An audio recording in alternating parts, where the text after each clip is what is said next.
नमस्कार दोस्तों, स्वागत है आप सभी का आकाश भैया की पाठशाला में। आज हम चैप्टर नंबर 3 जो कि हमारा क्या नाम है, चैप्टर तीसरे का नाम है निर्देशांक ज्यामिति। ठीक है, तो आज हम निर्देशांक ज्यामिति पढ़ेंगे। पिछली वीडियो में हमने चैप्टर 2 बहुपद पढ़ा था पूरा। ठीक है, आइए आज जानते हैं निर्देशांक ज्यामिति क्या होती है। ठीक, तो हमारा चैप्टर नंबर 3 है निर्देशांक ज्यामिति।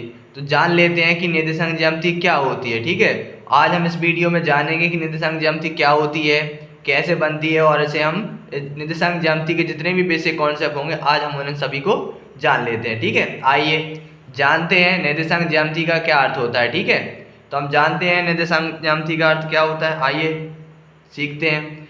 तो इसमें डेफिनेशन बताई गई है, इसमें डेफिनेशन लिखी है।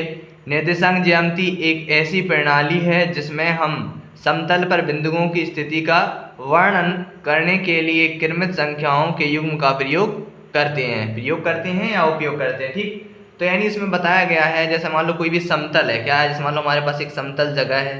ठीक, ये समतल जगह है। अब हमें बताना है कि कोई बिंदु है, अब उसकी स्थिति निर्धारित करनी है। तो जैसे मान लो इसमें क्या होता है, निर्देशांक ज्यामिति में हमें दो अक्ष दिए जाते हैं, एक दिया जाता है एक्स अक्ष, एक दिया जाता है वाई अक्ष। तो इन अक्षों के बीच में हमें बताना पड़ता है कोई बिंदु की स्थिति कहाँ है। मान लो एक समतल है, अब मान लो कोई बिंदु यहाँ पर x है, यहाँ पर मान लिया हमने कोई बिंदु a है।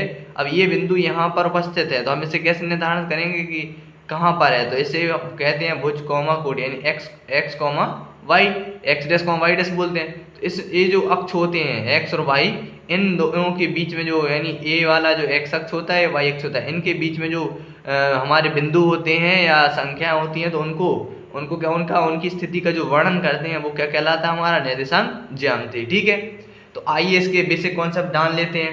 तो देखो, निर्देशांक ज्यामिति को जानने से पहले इसमें क्या करना है, हम जान लेते हैं कि कार्तीय तल क्या होता है। ठीक है, उससे हम अच्छे समझ सकते हैं। आइए से तो इसके लिए क्या करेंगे हम, इसके लिए हम दो लाइन खींच लेंगे। क्या करेंगे, इसके लिए मैं दो लाइन खींच लेता हूँ। एक ऊर्ध्वाधर लाइन खींचूंगा मैं और एक क्षैतिज लाइन खींचूंगा। कैसी, एक ऊर्ध्वाधर लाइन और एक क्षैतिज लाइन। ठीक है, तो मैंने एक ऊर्ध्वाधर लाइन खींच ली और एक क्षैतिज लाइन खींच ली। ठीक, तो इसमें क्या होता है कि जो ऊर्ध्वाधर लाइन होती है इसको बोलते हैं वाई अक्ष। क्या बोलते हैं, इसको बोलते हैं हम वाई अक्ष। क्या बोलते हैं, जो ऊर्ध्वाधर लाइन होती है तो वाई अक्ष, और नीचे वाली जो होती है इसे बोलते हैं वाई डैश अक्ष। क्या होता है, वाई डैश अक्ष। ठीक है, अब जो क्षैतिज लाइन है इसे बोलते हैं एक्स अक्ष। क्या बोलते हैं, एक्स अक्ष, और एक होता है इस साइड होता है एक्स डैश अक्ष। ठीक है, अब जान लेते हैं एक्स अक्ष और एक्स डैश अक्ष में क्या है। तो देखो, जो एक्स अक्ष है ये होती है प्लस की दिशा। क्या होती है, प्लस की दिशा। ये भी क्या होगी भाई, हमारी प्लस की दिशा। अब लेकिन जब एक्स डैश होगा तो ये होगा माइनस की दिशा, और जब वाई डैश होगा तो ये भी क्या होगी, माइनस की दिशा। ठीक, और मैंने आपको बताया कि जो ये क्षैतिज लेटी हुई लाइन, इसे क्या बोलते हैं, जो लेटी हुई लाइन है इसे बोलते हैं क्षैतिज रेखा। क्या बोलते हैं, इसे बोलते हैं हम क्षैतिज रेखा। क्या बोलते हैं, इसे बोलते हैं क्षैतिज रेखा। और जो खड़ी हुई है इसे क्या बोलते हैं हम, इसे हम बोलते हैं ऊर्ध्वाधर। क्या बोलते हैं, ऊर्ध्वाधर। क्या बोलते हैं, ऊर्ध्वाधर रेखा। क्या बोलते हैं, ऊर्ध्वाधर रेखा। हमें इसे जान लेना चाहिए कि कौन सी ऊर्ध्वाधर रेखा होती है, कौन सी क्षैतिज रेखा होती है, क्योंकि जहाँ हम सवालों को हल करेंगे तो उसमें इस प्रकार के सवाल पूछे जाते हैं। ठीक है, इतना आपको समझ में आ गया कि जो एक्स अक्ष होता है, जो एक्स डैश अक्ष होता है, जो वाई होता है, जो वाई डैश अक्ष होता है। ठीक है, यानी इसके क्या होते हैं, अक्ष दो होती हैं, बस इनकी स्थितियां बदल जाती है। एक होती है माइनस की दिशा में, एक होती है प्लस की दिशा में। ठीक है, ठीक, अब तो देखो इसमें क्या होता है कि जब एक्स अक्ष की रेखा और जब वाई अक्ष की रेखा एक दूसरे को जहाँ काटती है तो उसे हम बोलते हैं मूल बिंदु। यानी जब एक्स अक्ष की रेखा और वाई अक्ष की रेखा एक दूसरे को काटेंगे तो जो यहाँ पे जो बीच का जो पॉइंट होता है इसे बोलते हैं मूल बिंदु। क्या बोलते हैं, इसे हम बोलते हैं मूल बिंदु। क्या बोलते हैं, इसे हम बोलते हैं मूल बिंदु। क्या बोलते हैं, मूल बिंदु। ठीक है, अब आपको समझ में आएगा मूल बिंदु क्या होता है। अब बात आती है निर्देशांक की। क्या आती है कि निर्देशांक क्या होता है। ठीक, तो आइए मैं बताता हूँ आपको निर्देशांक।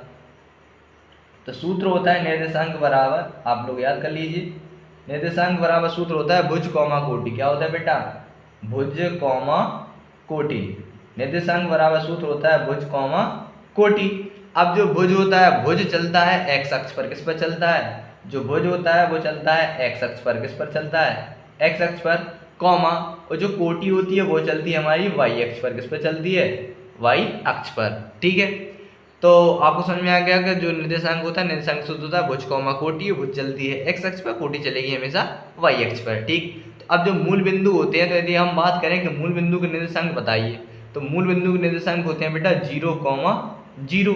अब देखो मूल बिंदु की निर्देशांक 0,0 कैसे है, जैसे मान लो कोई बिंदु हमारे यहाँ पे है, अब ये ना तो एक्स अक्ष पे गया और ना ही वाई अक्ष पे गया।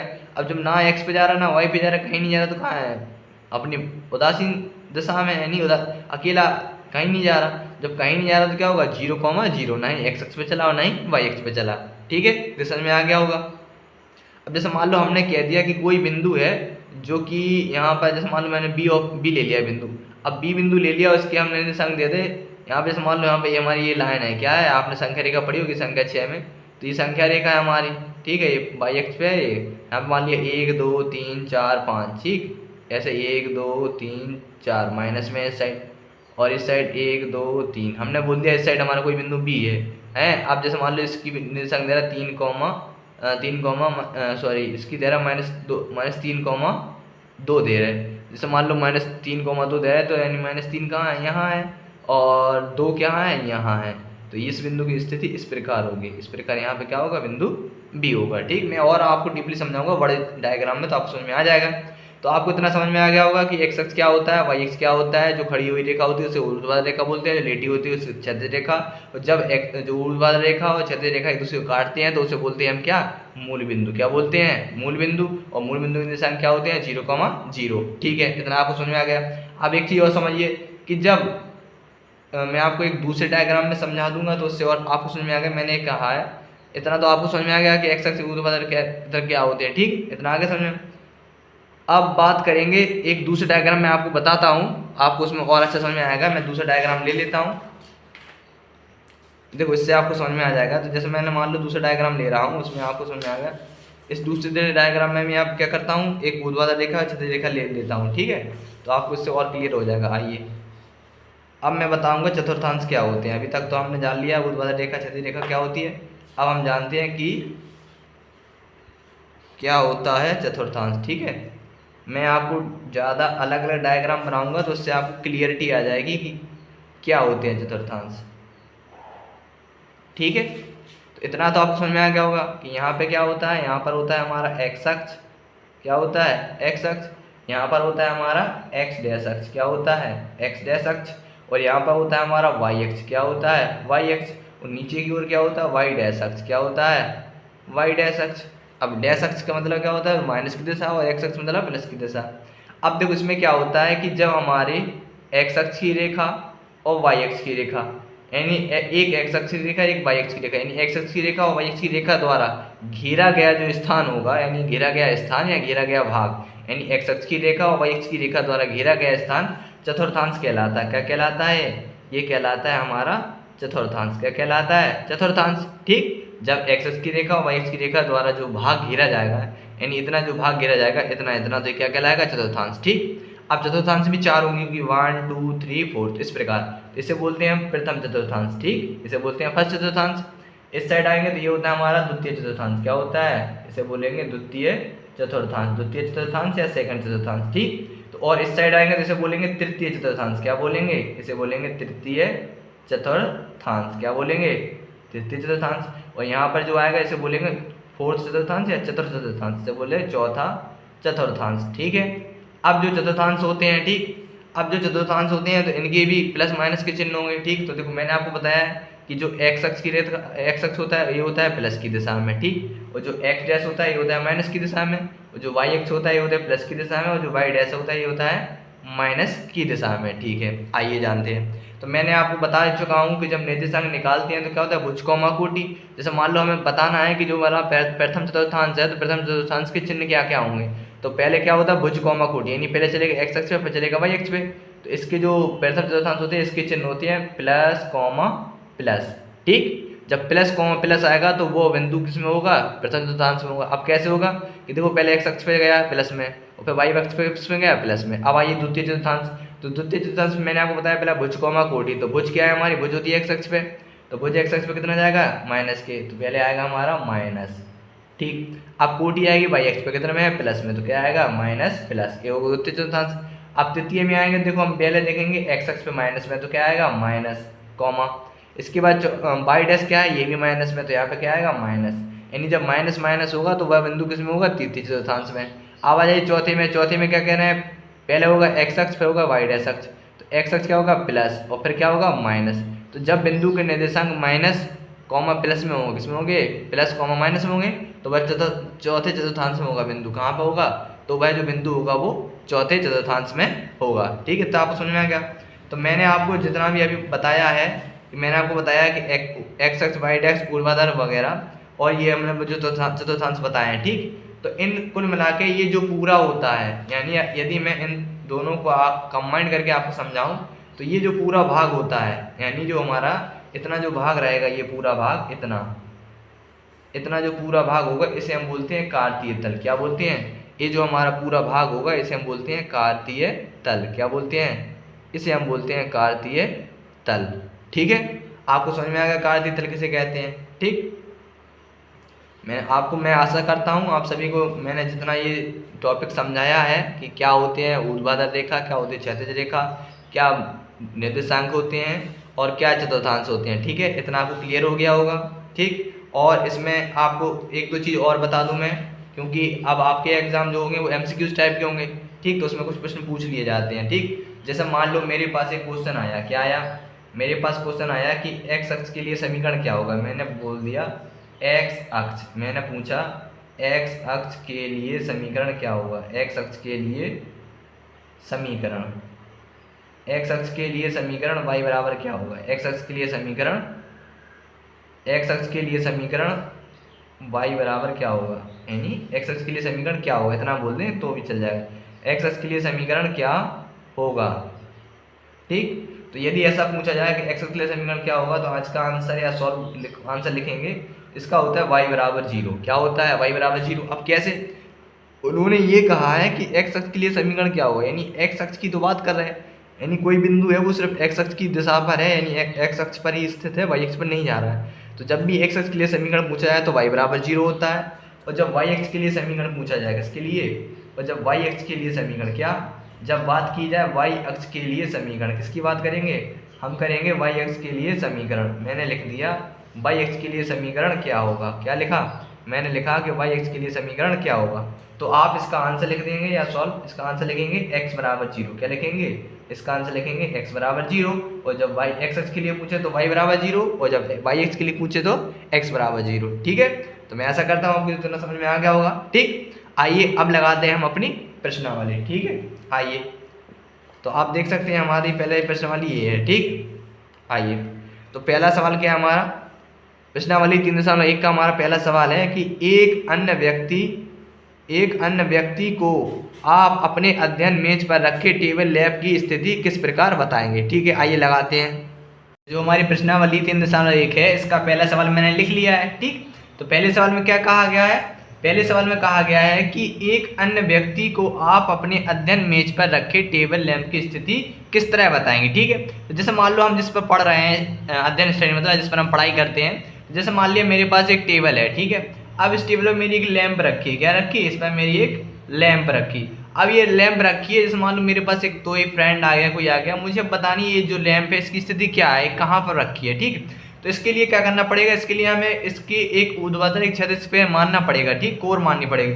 जैसे मान लो मैंने इसकी पहली कोर मान ली, क्या मान ली, ये वाली जो पहली कोर है, इस कोर को मान लिया मैंने एक्स अक्ष। ये क्या मान लिया, इसको मैंने मान लिया एक्स अक्ष, इस कोर को मान लिया एक्स अक्ष, और इस कोर को मैंने क्या मान लिया, इस कोर को मैंने मान लिया वाई अक्ष। ठीक है, अब जैसे मान लो इसकी कोई दूरी भी माननी पड़ेगी, तो मैं क्या कर रहा हूँ, यहाँ से यहाँ तक की मैं इसकी दूरी मान लेता हूँ लगभग। जैसे मान लो उत्तरमाला में कुछ अलग ही आंसर आएगा, आप चाहें तो आप जो कुछ मैंने मान लिया कि यहाँ से इसकी दूरी है लगभग, मैंने मान लिया इसकी 20 सेंटीमीटर है। क्या है, सॉरी 30। मैंने मान लिया कि इसकी दूरी यहाँ से लेके यहाँ तक की 30 सेंटीमीटर है। कहाँ तक की, यहाँ तक की 30 सेंटीमीटर है।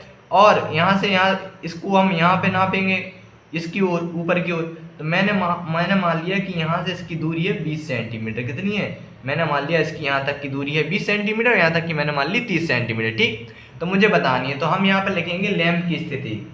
आप उत्तर में लिख देंगे, यहाँ लिखेंगे लैंप की स्थिति। क्या लिखेंगे, लैंप की स्थिति। लैंप की स्थिति बराबर, लैंप की स्थिति बोलेंगे या लैंप के निर्देशांक। ठीक, स्थिति या निर्देशांक बात बराबर होती है। हम निर्देशांक लिखते हैं यहाँ स्थिति, यानी उसकी किस पोजीशन पर है। तो मैंने मान लिया कि जो लैंप की स्थिति है मैंने मान ली यहाँ से, तो एक्स अक्ष पे क्या होता है, भुज कोमा कोटि, तो भुज चलती है एक्स अक्ष पे। तो एक्स अक्ष पर कितना माना मैंने, माना यहाँ से ऐसे 30 सेंटीमीटर दूरी पर, और यहाँ ऊंचाई कितनी दूरी पर, दूरी कितनी ऊपर की ओर कितनी है 20 सेंटीमीटर। तो इसकी निर्देशांक क्या निकलेंगे 30,20, 30,20। या आप चाहें तो आप और भी, जैसे मान लो आप चाहें तो 3,2 भी मान सकते हैं। जैसे मान लो मैंने यहाँ पे 30 माना तो यहाँ 20 माना, आप चाहें तो एक काम कीजिए, यहाँ पे 20 मान लीजिए, यहाँ पे 30 मान लीजिए, ठीक है। तो कुछ भी मान सकते हैं। और आप चाहें कि यहाँ से यहाँ तक की दूरी मतलब आपने जैसे मान लिया, मैंने मान लिया कि यहाँ पे यहाँ तक की दूरी x है, क्या मान ली मैंने x मान ली, यहाँ तक की मैंने दूरी मान ली y, तो आप इसे x, y भी लिख सकते हैं, ठीक है। इतना ही लिख देंगे तो बस इतना ही क्या हो जाएगा हमारा आंसर। यानी हमें सिर्फ इतना बताना था कि जो हमारी टेबल है, तो टेबल पे जो लैंप रखी है वो यानी किस पोजीशन में, यानी ऊपर की ओर ज़्यादा है या नीचे की ओर ज़्यादा है, कहाँ है, तो हमें नहीं पता कहाँ है। हम जस्ट एक एग्जाम्पल के तौर पर मान लेते हैं, मान लो कोई भी टेबल है तो उसकी कुछ लंबाई चौड़ाई होगी कि नहीं होगी, तो जिसकी जो चौड़ाई होती है, चौड़ाई को हमने मान लिया x अक्ष, और उसकी जो लंबाई उसको मान लिया हमने x अक्ष। प्रश्नावली का मैंने दूसरा सवाल लिख लिया है, ठीक है। आपको लग रहा हो कि क्वेश्चन बहुत सारा बड़ा है, लेकिन ये बस इसकी थोड़ी सी डेफिनेशन है, इसकी लैंग्वेज जो है वो बड़ी है, लेकिन सवाल बहुत ही छोटा है, ठीक है। आइए हम पढ़ते हैं। पहला सवाल क्या है, सवाल में कहा गया है कि एक सड़क योजना है, सड़क योजना एक नगर में 2 मुख्य सड़कें हैं, ठीक। एक सड़क योजना है जिसमें 2 मुख्य सड़कें हैं जो नगर के केंद्र पर मिलती हैं, ठीक है। ये 2 सड़कें उत्तर दक्षिण की दिशा में, पूर्व पश्चिम की दिशा में है। नगर की अन्य सभी सड़कें इन मुख्य सड़कों की ऐसी हैं, परस्पर समांतर है, ठीक है, 200 मीटर की दूरी पर है। प्रत्येक दिशा में लगभग 5 सड़कें हैं, ठीक है, यानी प्रत्येक दिशा में 5 सड़कें हैं। 1 सेंटीमीटर बराबर 200 मीटर का पैमाना लेकर अपनी नोटबुक में नगर का एक क्या बनाना है, मॉडल बनाइए, ठीक है। सड़कों को एकल रेखाओं से निरूपित करना है, हमें एक एक रेखा के द्वारा बताना है। और सेकंड पार्ट में क्या कहा गया है, सेकंड पार्ट में उन्होंने बोला है कि आपके मॉडल में एक दूसरे को काटती हुई अनेक क्रॉस स्ट्रीट यानी चौराहे हो सकते हैं। एक विशेष क्रॉस स्ट्रीट 2 सड़कों से बनी है, ठीक है, जिनमें से एक उत्तर दक्षिण में दिशा में जाती है और दूसरी पूर्व पश्चिम की दिशा में। प्रत्येक क्रॉस स्ट्रीट का निर्देशन इस प्रकार किया जाता है, यदि दूसरी सड़क उत्तर दक्षिण दिशा में जाती है और 5वीं सड़क पूर्व पश्चिम की दिशा में जाती है, एक क्रॉसिंग पर मिलती है, तब हम में से क्रॉस स्ट्रीट 2,5 कहेंगे। इसी परंपरा से आप यह ज्ञात कीजिए कि कितनी क्रॉस स्ट्रीट 4,3 माना जा सकता है और स्ट्रीटों को 3,4, ठीक है। बहुत ही सरल सवाल है, आइए हम लगाते हैं। देखो इसमें क्या कहा गया है, इसमें कहा गया है कि हमारे पास क्या है, 2 मुख्य सड़कें हैं, क्या है 2 मुख्य सड़कें हैं। जैसे मान लो मैंने एक सड़क ये मान ली, ठीक है, एक सड़क मैंने ये मान ली, ठीक है। आइए मैं बताऊं, मैंने एक सड़क ये मान ली और दूसरी सड़क में इस प्रकार ये मानना है, इसमें यहाँ पे दूसरी सड़क मैंने इसमें ये मान ली, ठीक है। अब एक चीज ध्यान रखना है, इनमें कहा गया है कि सेंटीमीटर लेना है, ठीक है। तो जैसे मान लो मैं यहाँ पे ले लेता हूँ, जैसे मैंने मान लो यहाँ से ले लिया, इसको मैं मान लेता हूँ 12 सेंटीमीटर। जैसे मान लो मैं यहाँ से ले लिया ऐसा 12 सेंटीमीटर इसका ले लिया, उन्होंने कहा है कि 1 सेंटीमीटर बराबर लेना है। ऐसे ही मैं इस साइड ले लेता हूँ, मैंने यहाँ पे ले लिया 13 सेंटीमीटर, कितना ले लिया 13 सेंटीमीटर, ठीक। हमारे पास क्या है, 2 मुख्य सड़कें कितनी है, एक सड़क तो ये हो गई है, एक सड़क ये हो गई है। अब उनने कहा है कि पूरब से पश्चिम, तो यहाँ मैं मान लेता हूँ पूरब, यहाँ मैं मान लेता हूँ पश्चिम, क्या मान लेता हूँ पूरब पश्चिम, और उत्तर दक्षिण, क्या उत्तर दक्षिण, क्या मान लिया पूरब पश्चिम उत्तर दक्षिण, ठीक।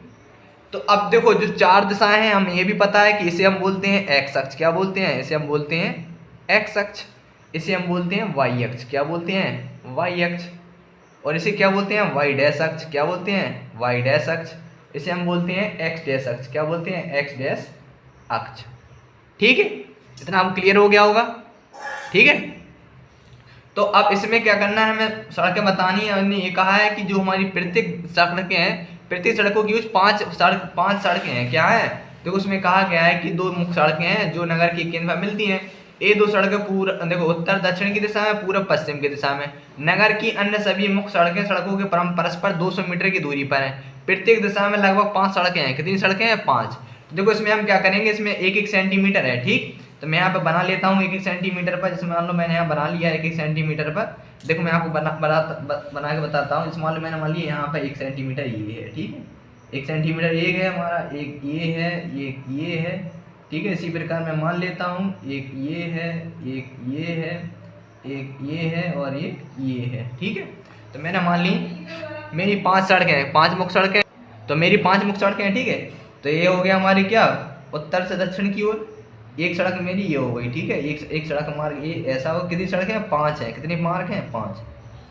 तो दूसरा ये होगा हमारा, तीसरा ये होगा हमारा, चौथा ये होगा हमारा, पांचवा। कितना होगा, पांचवा, ठीक है, इनमें भी माप है। अब यही सेम यही काम क्या करेंगे हम यहाँ पे करेंगे, इस पर मान लेते हैं, ठीक है, इसमें भी 5 सड़कें, कितनी सड़कें हैं, 5, ठीक। आइए इसके भी हम माप लेते हैं, कितने, ये हो गया हमारी पहली, ये हो गई पहला, दूसरा, तीसरा, चौथा, और ये हमारा हो गया पांचवा। क्या हो गया, पांचवा। अब हो गई हमारी पूरब से पश्चिम की ओर, देखो ये सड़क हो गई हमारी पूरब से किसकी ओर, पश्चिम की ओर। तो एक सड़क हमारी ऐसी बनेगी, कैसी बनेगी, ऐसी, ठीक है, ऐसी। इसको बना लेते हैं, अब इसको बनाते हैं, और ये हमारी पांचवी है, पांचवी सड़क ले ली, ठीक है। आप चाहें तो थोड़ा सा बड़ा भी कर सकते हैं, मैंने थोड़ा सा डायग्राम नीचे से बनाना था, आप थोड़ा सा नीचे से बनाना तो आपका सही बन जाएगा, ठीक है।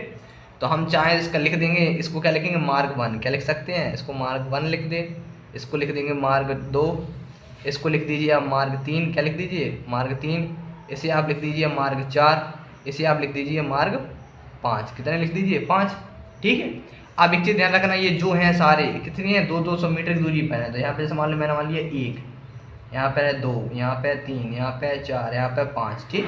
सेम ऐसा है वाई एक्स पर होगा 1 2 3 4 और ये 5, ठीक है।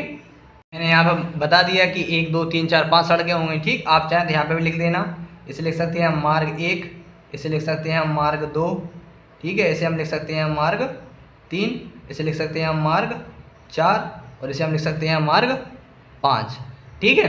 तो इसमें एक चीज़ ध्यान रखना कि यहाँ इनके बीच की जो दूरी है वो 200 मीटर है, कितनी है, यानी 1 से अगर हम 2 तक जा रहे हैं तो इसके बीच की दूरी है 200 मीटर, कितनी है, 200 मीटर, कितनी है, 200 मीटर है, कितनी है, 200 मीटर की समांतर है। कैसे है, समांतर, एक दूसरे के समांतर, समांतर में रेखाएं होती है, एक दूसरे को काट रही हैं, ठीक है, एक दूसरे को यहाँ पे बहुत सारी काट रहे होंगे। अब देखो इनने एक चीज़ कहा था कि सड़कों को एकल रेखाओं से निरूपित कीजिए, ठीक है। तो मैंने देखो एकल रेखाओं से कर दिया कि एक रेखा ये है, एक रेखा ये है, ठीक। तो इतना तो हमारा डायग्राम हो गया, यानी पहला चित्र जो हमारा था, पहला प्रश्न जो था, हमने 1 सेंटीमीटर पैमाना लेकर 200 मीटर के एक नोटबुक में नगर बनाना था, तो हमने इसको अपना करके दिखा दिया, ठीक है, इतना हो गया। अब जो दूसरा पार्ट था, सेकंड पार्ट में उन्होंने कहा था कि जैसे मान लो हम क्रॉस स्ट्रीट 2,5 कहेंगे, ठीक है, पूरब से पश्चिम की ओर बोला था हमने, पूरब से पश्चिम की ओर। अब पूरब से पश्चिम की ओर 2,5 बोला, तो देखो गौर से हम आपको बताएं, तो 2,5 जा रहे हैं, तो देखो 2,5 कैसे जाएंगे, जैसे मान लो यहाँ पे 2 है, तो 2 कहाँ है, एक्स अक्ष में, यहाँ पे 2,5। अब 5 कहाँ पे, 1 2 3 4 5, 5 इस साइड है कि नहीं है, तो 2,5, 2,5 कहाँ आएगा, यहाँ आएगा 2,5, 5 कहाँ है, यहाँ। तो हम यहाँ पे कहेंगे 2,5, कितना आएगा, 2,5। ये क्या हो गया हमारा, हम एक क्रॉस स्ट्रीट हो गए यहाँ पे 2,5। तो देखो इसमें ये तीनों निर्देशांक जो है तीनों प्लस में है, किसमें है, प्लस में है। तो ये एक्स अक्ष है, वाई अक्ष, इन दोनों पहले चतुर्थांश में ही आएंगे सारे, ठीक है। जितनी क्रॉस स्ट्रीट है वो सारी प्रथम चतुर्थांश में ही आनी है, ठीक है। अब देखते हैं, हमने कहा था जैसे मान लो हम तब ऐसे क्रॉस स्ट्रीट 2,5 कहेंगे, जब इन्होंने ले लिया था उत्तर दक्षिण दिशा की ओर, हमने चारों दिशा ले लिए। अब उन्हें कहा इसी परंपरा से हमें ज्ञात कीजिए कितनी क्रॉस स्ट्रीटों को हम 4,3 मान सकते हैं। तो देखो 4,3 क्रॉस स्ट्रीट की बात की तो 4,3, तो 4 क्या होता है, भुज कोटि, यानी 4 जाएगा एक्स अक्ष पे, 3 जाएगा कोटि पे। तो 4 देखो एक्स अक्ष पे कहाँ पे, ये है, ये हमारा 4 है, कोटि कहाँ है, ये है वाई एक्स पे कोटि। तो 4,3, तो 4,3 कहाँ है, यहाँ आएगा, तो ये आएगा हमारा 4,3, क्या आएगा, ये आएगा हमारा 4,3, एक स्ट्रीट है। अब दूसरी बात क्या है, दूसरी है 3,4, तो 3,4 एक्स अक्ष पे 3 कहाँ है, ये है, 3 ये है, और 4 कहाँ है, सॉरी पहले जाएंगे एक्स अक्ष पे 3, तो एक्स अक्ष पे 3 यहाँ पे, और कोटि कितनी जा रही है, 4, तो कोटि जाएंगे 4 और जे जाएंगे 3, तो जे आएगा यहाँ पे, ये 3 इस वाली लाइन में और 4 इस वाली लाइन में, तो यहाँ पे आ जाएगा।